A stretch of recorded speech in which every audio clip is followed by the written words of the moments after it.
Mas, besok jangan lupa rakyat Tur sore Mas ya, jam 7 malam besok ya. Luar biasa. Sukses Mas.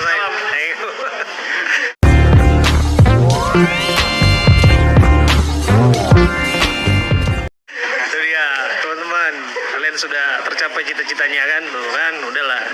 Jadi hari ini sudah belajar dari Mas Aiman. Jadi teman-teman penting untuk sejarah itu kita ketahui bersama. Jadi bagi kita belajar sejarah tidak boleh setengah-setengah. Bagi kita belajar sejarah juga harus ekstra energi dan usaha.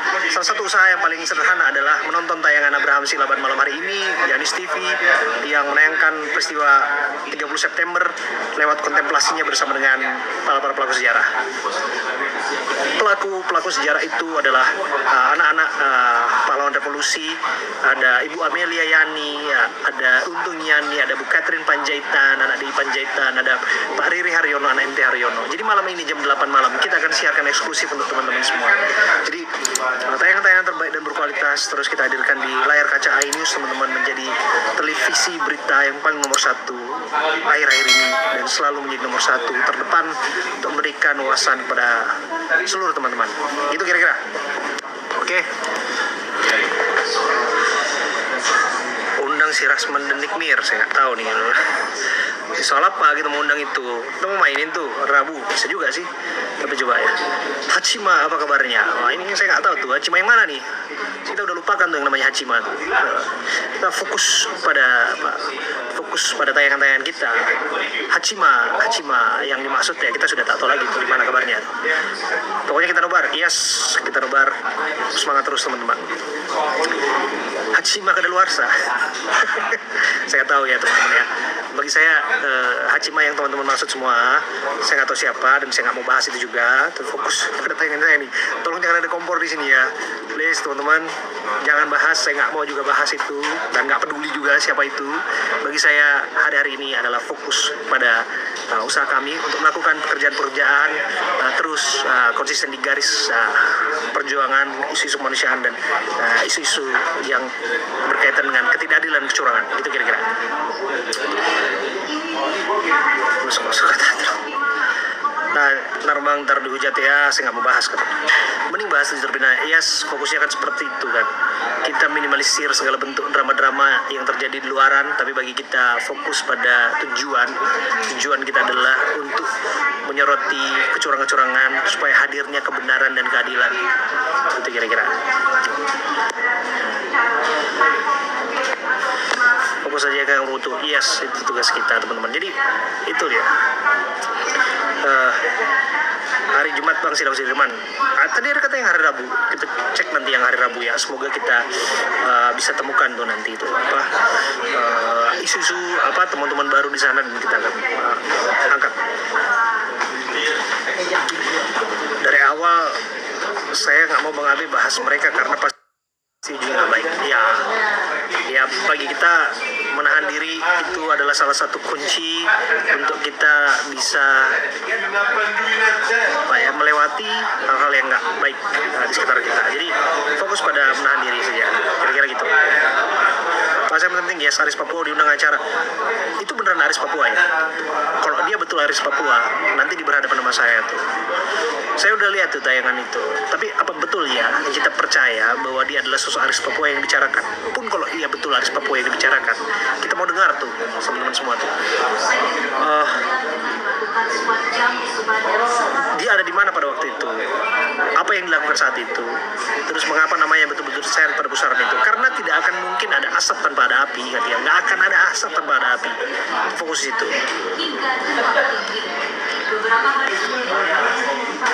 Itu betul Aris Papua.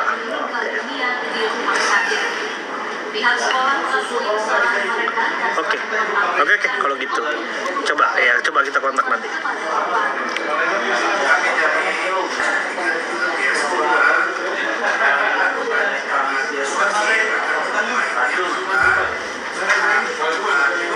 Yang namanya Aris ada dua, yang tua dan yang muda ya. Kita Kita harus cari tahu tuh teman-teman, jangan sampai kita salah nih, karena kalau kita salah mendeteksi orang nih, dan sampai kita justru terjebak pada framing orangnya gitu loh. Kita kan nggak mau framing orang, ternyata bukan dia orangnya gitu kan.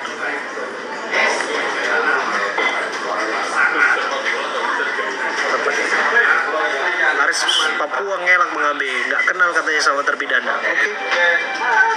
Kalau begitu, kalau beliau benar-benar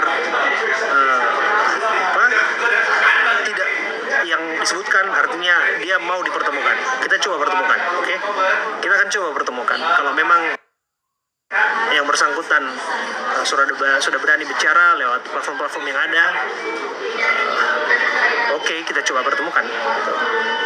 Kalau memang beliaulah yang dianggap memang yang dimaksud sebagai Aris Papua itu, ya oke, kita temukan aja di layar kaca kan bisa kita bisa lihat nanti di situ siapa yang menyampaikan kebenaran, siapa yang menyampaikan kebohongan, kira-kira gitu. Harus temukan, setuju? Yes. Oke, kita lihat aja nanti teman-teman. Oke, teman-teman, terima kasih memberikan ide kepada kami untuk mengawasi kasus ini. Ya, oke. Paksa kita akan masukkan nanti itu sebuah agenda kita di hari Rabu. Oke.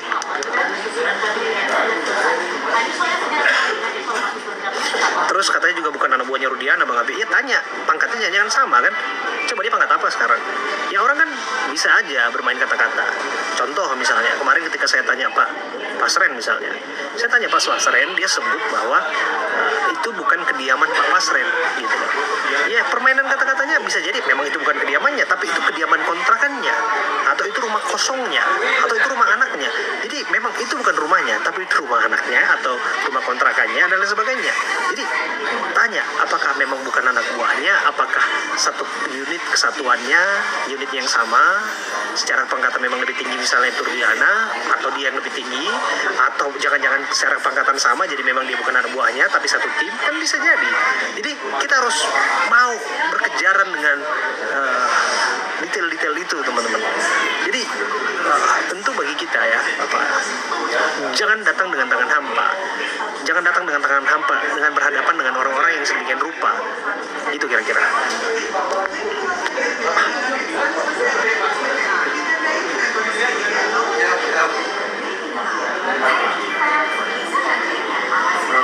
Ada video ya Aris mobil dengan Rudiana, oke. Cuma kemarin pas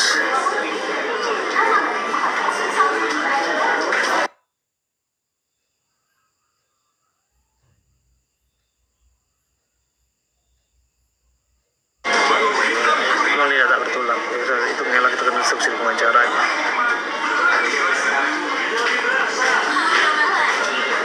Ya, kita terus harus peka dan harus teliti ya untuk kasus-kasus seperti ini.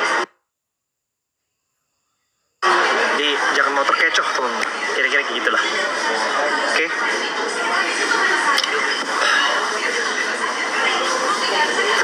Kita nggak boleh terkecoh lah, karena kan gini, sudah banyak sekali informasi di luar sana yang memberikan pandangan kepada kita semua tentang apa yang terjadi, apalagi itu diungkapkan di fakta-fakta persidangan. Jadi dalam persidangan itu kan sudah diungkap semua. Jadi sudah banyak data-data yang harus dikantongi gitu. Jadi bagi kita ya tentu pendekatan kita kepada mereka adalah pendekatan skeptis, pendekatan curiga. Dalam setiap jawaban yang disampaikan, lepas dari bahwa kita menghargai haknya untuk menjawabnya, tapi kita juga harus bercuriga apakah betul bahwa yang disampaikannya sungguh dan sungguh adalah hal yang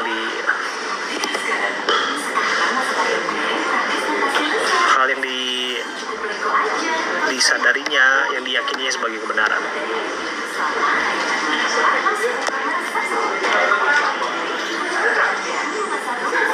Kemarin waktu sidang TKP Mawar ngamuk. Bang Abe sama Esa. Ngamuk kenapa? Oke teman-teman semua ya gini. Oke, kita harus sadar ya, kita harus juga menempatkan diri bahwa mereka punya hak untuk ke sana. Oke, ini harus clear bahwa tidak satu orang pun yang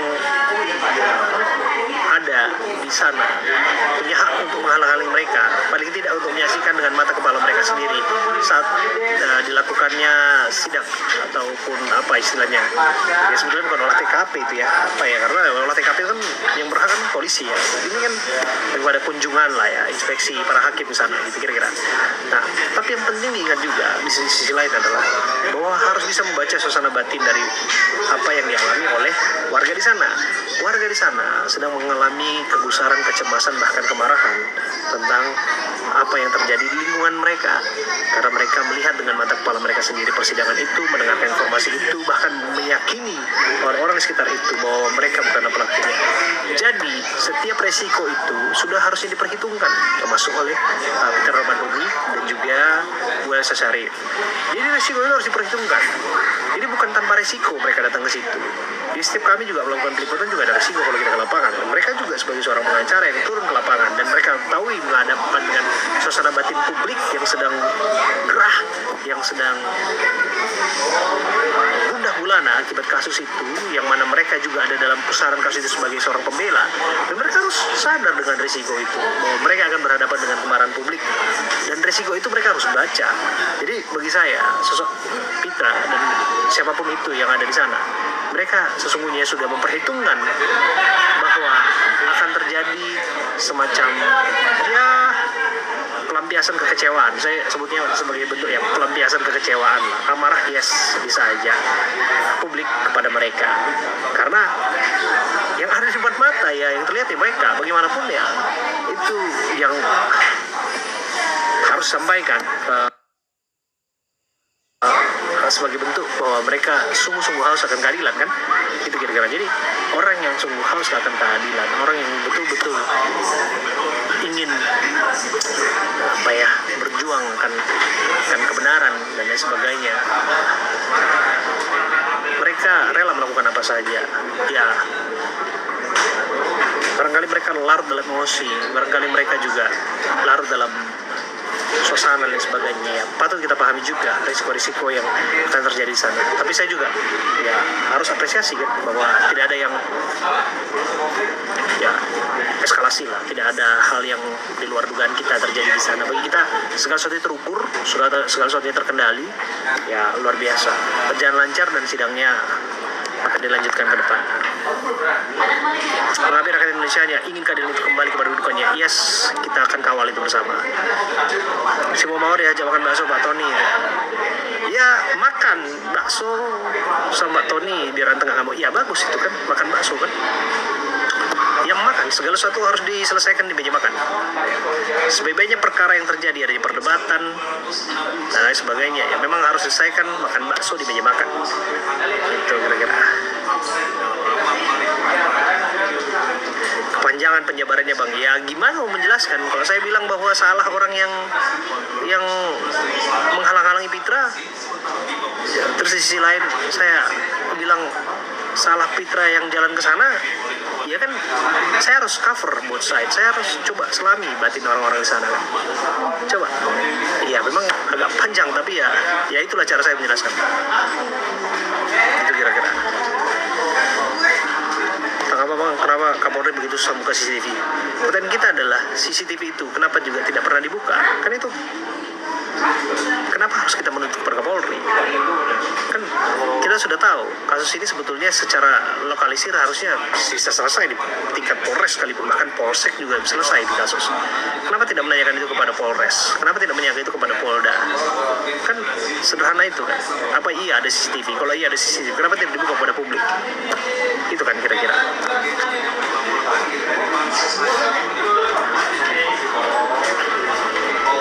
Betul, itu kan termasuk kandang harimau tuh, makanya Pitra kemarin ya itulah. Seharusnya kalau mau membantah harus bawa IP Bang. Ya itu kan yang kita tunggu kan. Ini Okta Rangga Pratama nih, ini saksi yang juga disebutkan bahwa dia juga menginap bersama-sama dengan Kavi malam itu di kediaman kontrakan Pak Pasren. Tuh ada Okta di sini, seorang Okta yang kita bisa ingat dengan lagu gitu, anak sekecil itu kan berkelahi dengan waktu gitu. Kira-kira Okta waktu itu berkelahi dengan waktu, teman-teman. Okta ini usianya masih 16 tahun kira-kira, dan keterangannya tidak akan diizinkan ke muka pengadilan karena dia masih anak di bawah umur. Dan tapi dia meyakini betul pada malam itu dia menginap bersama-sama dengan setidaknya ada 5 atau 6 terpidana gitu kira-kira. Nah, yang membantah keterangan itu seharusnya adalah sosok yang disebutkan menciri-cirikan bahkan mendeskripsikan pelaku-pelaku pelemparan pada malam itu. Siapa lagi kalau bukan Aib? Nah, Aib dibutuhkan keterangannya. Siapa kuasa hukumnya? Ya, kita tahu bersama, Fitra. Nah, harusnya kan buka saja, datang ke publik, buka ke publik, dan tunjukkan kepada publik bahwa apa yang disampaikan itu benar. Tunjukkan kepada kita apakah sungguh di mana dia menyaksikan itu, di mana posisinya saat itu, minute by minute, detik demi detik saat kejadian itu. Kan sederhana itu. Maka dengan cara itulah maka Aib atau sekutunya itu bisa membantah Okta Rangga Pratama, anak sekecil itu yang menginap bersama-sama malam itu.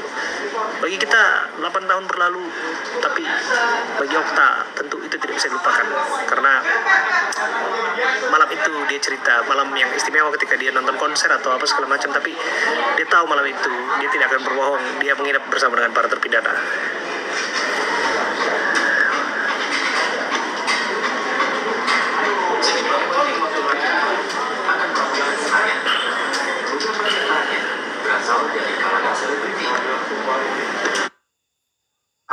Suri utama atau lolos pemilihan legislatif 2024 dan Partai Amanat Nasional setelah Polres Polda tidak jelas, tidak buka itu kan Kapolri nggak akan bawahannya Pak. Merasa mata seperti itu, mau somasi semua netizen. Tidak ditemukan yang baca. Nah, Ruliana lebih tahu masalah CCTV. Ya itu yang kita tunggu. Kalau ada CCTV, kenapa tidak dibuka kepada publik kan? Kawal ini kasus dan kemanusiaan, always konsisten dari awal. Seharusnya Aib itu dihadirkan, kenapa sampai sekarang tidak nampak? Ya itu dia pertanyaan kita, di mana dia batang hidungnya itu? Baru kasih ini bahwa merasa nggak terima kalau 7 tersangka sekarang dihukum. Iya, jangankan Anda, banyak orang di luar sana juga merasa demikian. Motif rekayasa kasus ini akan terjawab jika PK diterima dan direkomendasi. Fitra dan Elsa hanya mengacaukan sidang PS. Saya pikir tidak lah ya, dia tidak bisa mengacaukan apapun karena apapun yang dikerjakan kan di luar persidangan. Dia punya hak di sana adalah ya tentu jaksa, kemudian juga para pengacara, termasuk saksi saya yang dihadirkan di sana, dan hakim tentu saja.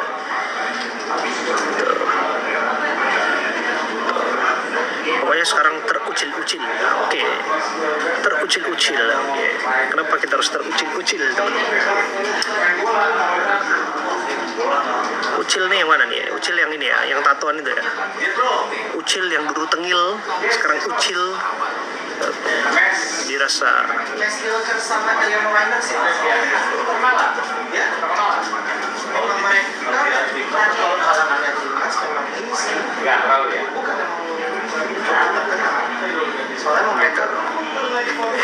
Oke guys, sejam lagi dari sekarang jangan lupakan tontonan AB Plus. Kita mengangkat sejarah lagi dan lagi, sejarah kejaman 30 September, seru dan seru teman-teman. Pastikan saksikan malam ini, oke? Jam 8 malam, oke? Di AB Plus. Mana teman-teman yang siap nonton AB Plus malam ini? Kekejaman 30 September kita angkat lagi dalam bentuk tayangan bersama dengan sejarah para pelaku-pelaku sejarah itu. Sidang teman, Stefali Bang Fali Ucil, oke, Ucil. Ini hukum negara kita. kita sekarang nih, kita lihat aja. Aspo, Habib Bros, Bang, thank you. Ini mau lagi nih undang Fitra lagi kalau Elsa seru debat, mau diulang lagi itu. Cirebon jadi rumah kedua ya Bang, banyak yang sayang. Terima kasih. Kami juga banyak menyayangi teman-teman semua di sana. Bahkan kami jauh di Jakarta pun, ya jauh ya, dekat lah Jakarta ya. Kita juga menikmati kuliner Cirebon di mana-mana. G 13 PKI. Thank you teman-teman semua yang sudah bergabung bersama dengan kita. Tapi nampaknya saya harus pamit karena saya harus cek tayangan. Oke. Thank you teman-teman semua.